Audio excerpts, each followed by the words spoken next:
When she laughed at me that day in front of everyone, something inside me cracked. Not broke, cracked. Because broken things shatter and disappear, but cracked things stay whole just long enough to remember every single detail of how they got that way. I can still hear the echo of her voice, the way it carried across the cafeteria, like a song everyone knew the words to except me. I can still see the way her friends leaned in, feeding off the moment like it was entertainment. And I remember the exact second I realized that to her, I wasn't even human. I was just a punchline. A story she'd tell later to get more laughs. That day, I made myself a promise. I told myself I would never, ever give anyone that kind of power over me again. But what I didn't know then was that anger, when you hold it long enough, doesn't just fade. It transforms. It becomes fuel. And years later, when I stood face to face with her again, and she looked right through me like I was a stranger, I realized something even more powerful. I had become someone she could no longer recognize. Not because I changed my face, but because I changed everything about who I was. Let me take you back to the beginning, back to when I was just a kid with too many dreams and not enough money to make any of them look real. I grew up in a small apartment on the east side of town, the kind of place where the walls were thin enough to hear your neighbors' arguments and the heat only worked when it felt like it. My mom worked 2 jobs, one at a laundromat during the day and another cleaning offices at night. I rarely saw her awake during daylight, but when I did, she was always moving, always trying, always sacrificing in ways I didn't fully understand until much later. She never complained, not once. And maybe that's where I learned to stay quiet too. I spent most of my time alone, sketching in old notebooks I'd find at thrift stores or picking up from the free bin at the library. I loved design. I loved the idea that you could take something plain and turn it into something people wanted to look at. My dream was to become a designer one day. Maybe fashion, maybe graphics, I didn't know yet. I just knew I wanted to create. I wanted to matter. And back then, I thought that was enough. I thought if you were good at something, people would see you. But I was wrong. Because before anyone saw my talent, they saw my clothes. They saw my shoes. They saw the free lunch card I had to swipe every day in front of everyone. And once they saw that, nothing else about me mattered. Her name was Tiana. She was the kind of girl everyone noticed the second she walked into a room. Not just because she was beautiful, though she was, but because she had this energy, this confidence that made you feel like you were either part of her world or invisible. And I was invisible. At least I thought I was. Until the day she decided I wasn't. It started small. A comment here and there. "Nice shoes," she'd say, loud enough for people to hear, her tone dripping with sarcasm. I wore the same pair of sneakers almost every day because they were the only ones I had that didn't have holes. They were from a thrift store, a little too big, a little too worn, but they worked. I didn't think anyone cared. I was wrong. One day in the cafeteria, I sat down with my tray, and she walked past my table with her friends. She stopped, looked at my lunch, and laughed. Not a polite laugh, a loud, performative one. "Is that the free lunch special again?" she said, and her friends erupted. I felt my face burn. I wanted to disappear. I wanted the floor to swallow me whole. But instead, I just sat there, frozen, while she walked away like it was nothing, like I was nothing. And from that day on, I became her favorite target. It wasn't every day. Sometimes weeks would go by, and she wouldn't say anything. But that almost made it worse, because I never knew when it was coming. I'd walk into class and feel my stomach tighten, wondering if today was the day she'd find something new to pick apart. My backpack, my haircut, the way I talked. It didn't matter. She always found something. And the worst part? People laughed. Not everyone, but enough.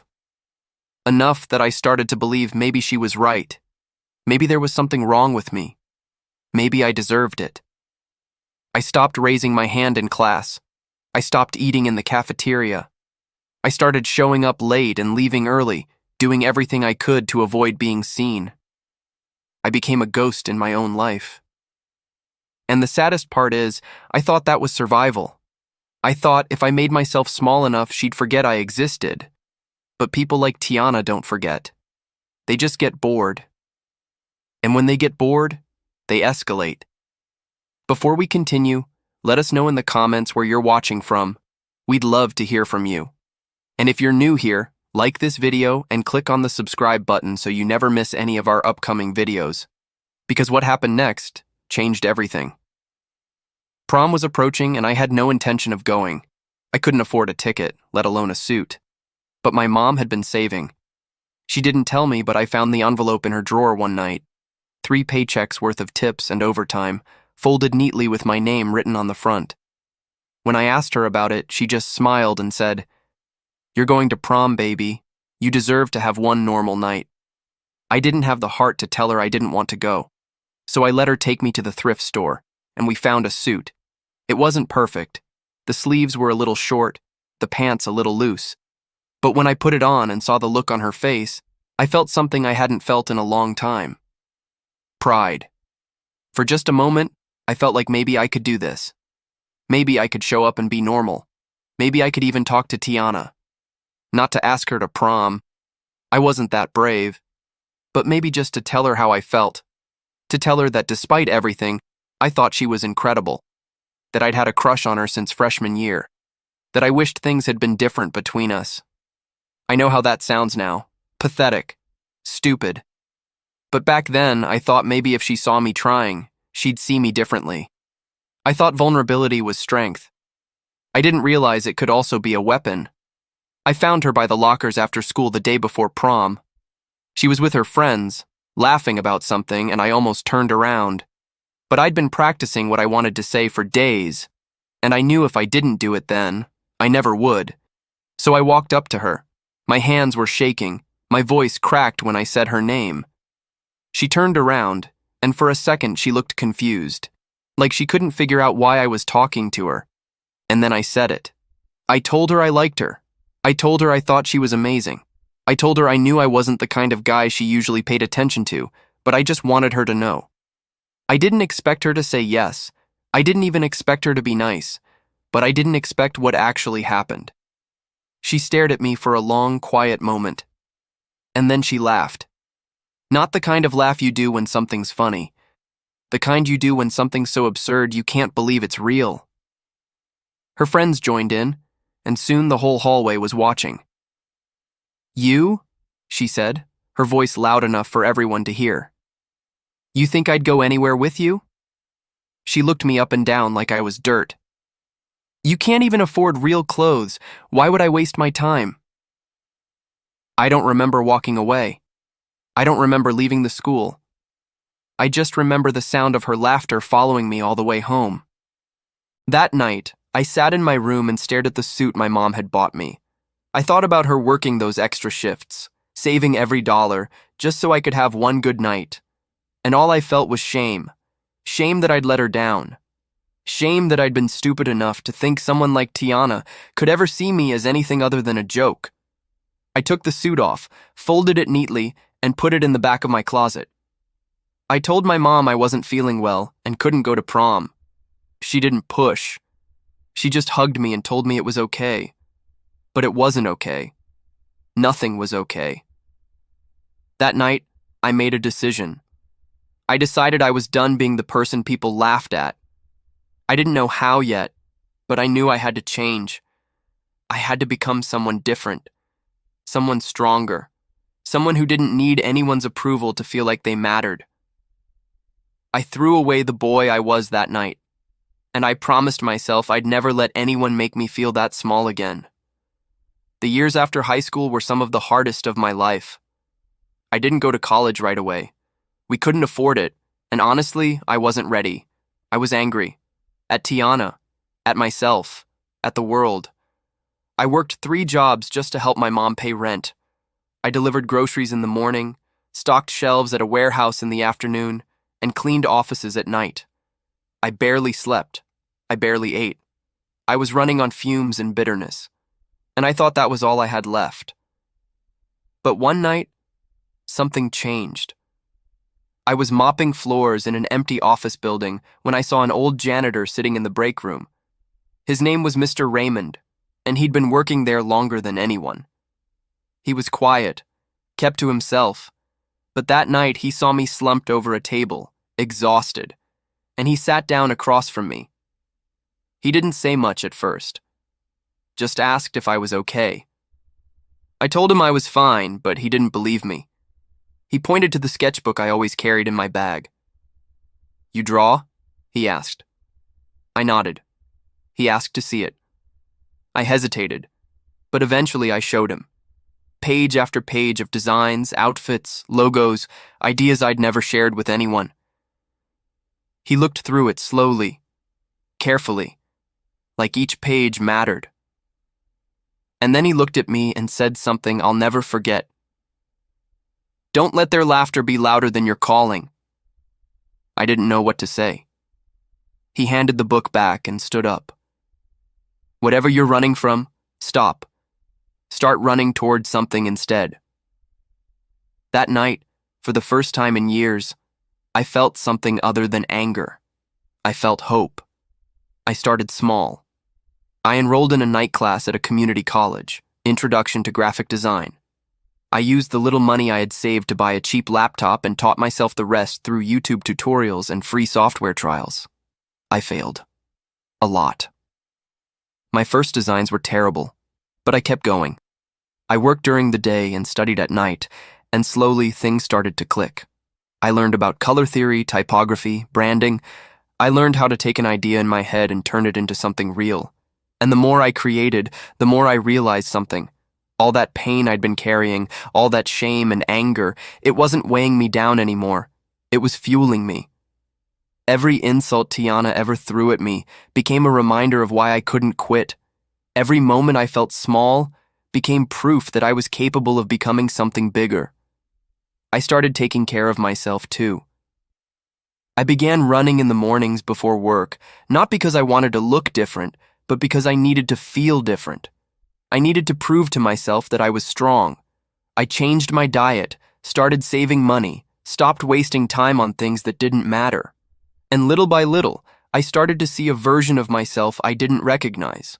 Someone confident, someone focused, someone who didn't need validation from anyone else.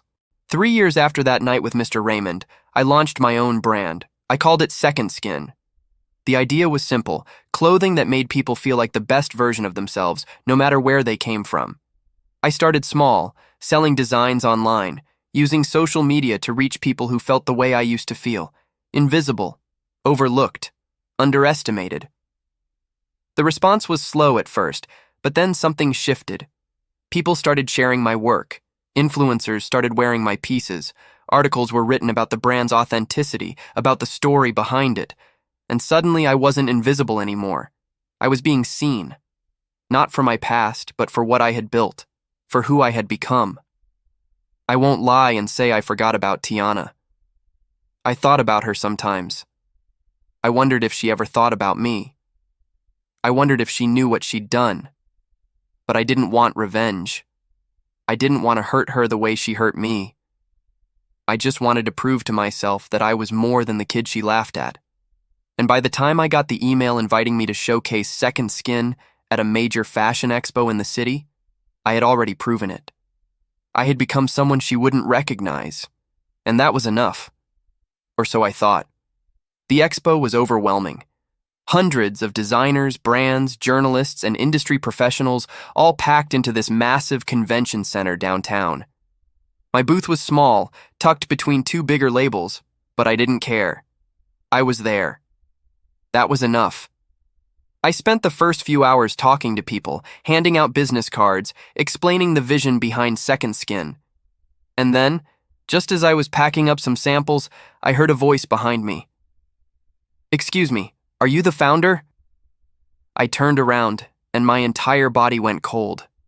It was her, Tiana. Standing right in front of me, holding a tablet and wearing a blazer with the logo of the expo's main sponsor embroidered on the pocket. She looked older, more polished, but it was unmistakably her. Same eyes, same smile, same energy, Except now she was looking at me like I was someone important, someone worth her time, and she had absolutely no idea who I was. For a moment, I couldn't speak. My brain was scrambling, trying to process the impossibility of the situation. She extended her hand. "I'm Tiana, with the marketing team. We've been following your brand online. Really impressive work." I shook her hand, and it felt surreal. Her palm was warm. Her grip was confident. She had no clue, none. I managed to find my voice. "Thank you. I appreciate that." She smiled. "We'd love to feature you in our Spotlight segment tomorrow if you're available. It's a great opportunity for exposure." I nodded. "Sure, I'd be happy to." She handed me her card, thanked me again, and walked away. And I just stood there frozen, trying to figure out what I was supposed to feel. That night, I couldn't sleep. I kept replaying the moment over and over in my mind, the way she looked at me, the way she spoke to me, like I was someone, like I mattered. And the strangest part was, she wasn't being cruel. She wasn't mocking me. She was being professional, kind even. And that almost made it worse, because it meant she really didn't remember. She didn't remember the cafeteria. She didn't remember prom. She didn't remember destroying a 17-year-old kid who just wanted to be seen. To her, I was a stranger. A successful one, sure, but still a stranger. And I realized something that night. People don't remember the pain they cause the way we remember the pain we survive. To her, I was probably just one of 100 people she teased in high school, a forgotten moment, a laugh she didn't think twice about.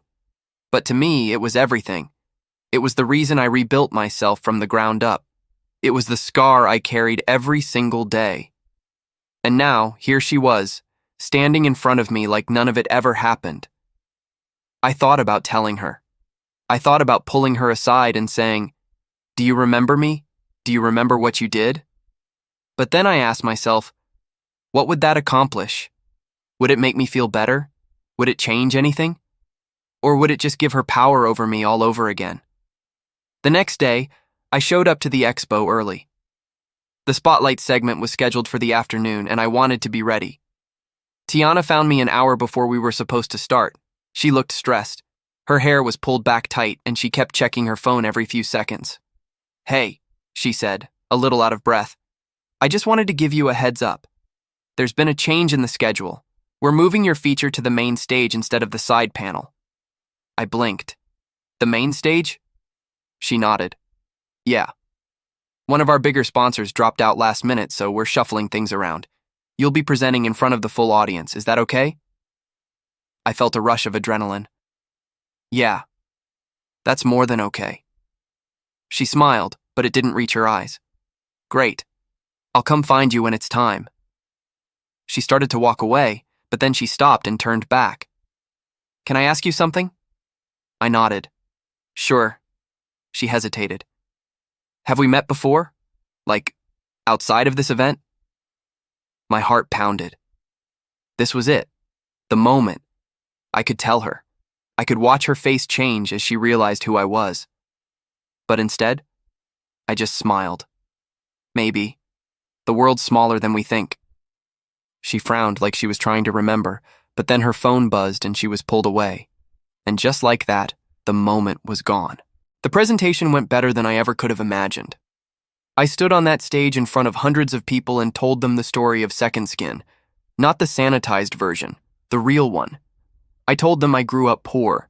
I told them I was bullied. I told them I spent years believing I didn't matter. And then I told them how I decided to prove myself wrong. I told them that every design I create is a reminder that we get to choose who we become, that our past doesn't define us unless we let it. The room was silent. And when I finished, they stood up and applauded. Not politely, genuinely. I saw people wiping their eyes. I saw journalists scribbling notes, and when I looked to the side of the stage, I saw Tiana standing there, staring at me with this look I couldn't quite read. Shock, maybe, or something close to it. After I stepped off stage, I was surrounded by people wanting to talk, asking questions, exchanging contact information. It was overwhelming in the best way. And then, through the crowd, I saw her walking toward me. She looked different now, smaller somehow, less sure of herself. When she finally reached me, she didn't say anything at first. She just stood there, studying my face like she was trying to solve a puzzle. "That story you told up there," she said quietly. "That was real, wasn't it?" I nodded. Every word. She bit her lip. "Can I ask you something else?" "Go ahead." She took a breath. "Did we go to school together?" I could have lied. I could have said no and walked away clean. But something in me didn't want to lie anymore. I didn't want to pretend. So I looked her in the eyes and said, "Yeah, we did." Her face changed. I watched the realization hit her in real time. Her mouth opened slightly. Her eyes widened. And then slowly, the color drained from her face. "Oh my God," she whispered. "You're—" She didn't finish the sentence, but she didn't need to. She knew. And for the first time since I'd seen her again, I saw something I never thought I'd see. Shame. She covered her mouth with her hand. I don't know what to say. I stayed calm. I didn't yell. I didn't lash out. I just looked at her and said, "You don't have to say anything. That was a long time ago." She shook her head. "No, I do. I was horrible to you. I was cruel, and I'm so sorry. I don't even recognize that version of myself anymore. I was so insecure back then, and I took it out on people who didn't deserve it. I took it out on you." I could see she meant it. Her voice cracked, her hands were shaking, and part of me felt something I didn't expect. Not satisfaction, not vindication, just sadness. Sadness for both of us, for the kids we used to be. "I forgive you," I said. And I meant it. Not because she deserved it, but because I did. Because holding on to that anger for all those years had taken enough from me. She looked up at me, tears in her eyes. "Really?" I nodded. "Really. But I need you to understand something. What you did back then, it almost destroyed me. I spent years hating myself because of the way you made me feel, and I had to fight like hell to become someone I could be proud of. So yeah, I forgive you, but that doesn't mean I'm going to pretend it didn't happen." She nodded, wiping her eyes. "I understand, and for what it's worth, you became someone incredible. I can see that now." I smiled. "Thank you." She hesitated, then asked, "Do you think we could, I don't know, grab coffee sometime, talk?" I thought about it, and then I shook my head gently. "I don't think that's a good idea.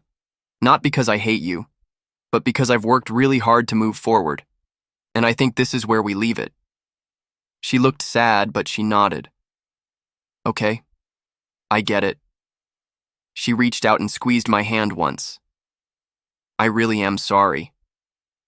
"I know," I said. And then I let go of her hand, turned around, and walked away. As I left the expo that day, something felt different. Lighter. I didn't feel angry anymore. I didn't feel small. I just felt free. Free from the weight of the past. Free from the need to prove myself to anyone. Free from the version of me that thought his worth was tied to whether or not people like Tiana saw him. Because the truth is, she didn't need to recognize me. I already recognized myself. I knew who I was. I knew what I'd survived. I knew what I'd built. And that was enough. More than enough. I walked out into the sunlight, and for the first time in years, I felt at peace. Not because I got revenge, not because she apologized, but because I finally understood something I wish I'd known back then. The best revenge isn't revenge at all. It's becoming someone so whole, so complete, that the people who hurt you can no longer reach you. It's growing beyond the pain. It's choosing yourself over and over again until the day comes when you realize you don't need anyone's validation to know you matter. You just do. Have you ever felt invisible to someone you cared about? Have you ever wondered if the people who hurt you even remember your name? I used to think that if I ever saw Tiana again, I'd want her to feel the way she made me feel. Small, worthless, humiliated. But standing there, looking into her eyes, I realized something. Hurting her wouldn't heal me. It wouldn't give me back the years I spent hating myself. It wouldn't undo the nights I cried myself to sleep or the mornings I couldn't look at myself in the mirror. The only thing that could heal me was me, my choices, my growth, my refusal to let her laughter define the rest of my life. So I chose peace. I chose to walk away. Not because she deserved my forgiveness, but because I deserved my freedom. And that, more than anything else, was the moment I truly won. Because she didn't recognize me, but I finally recognized myself. And that made all the difference.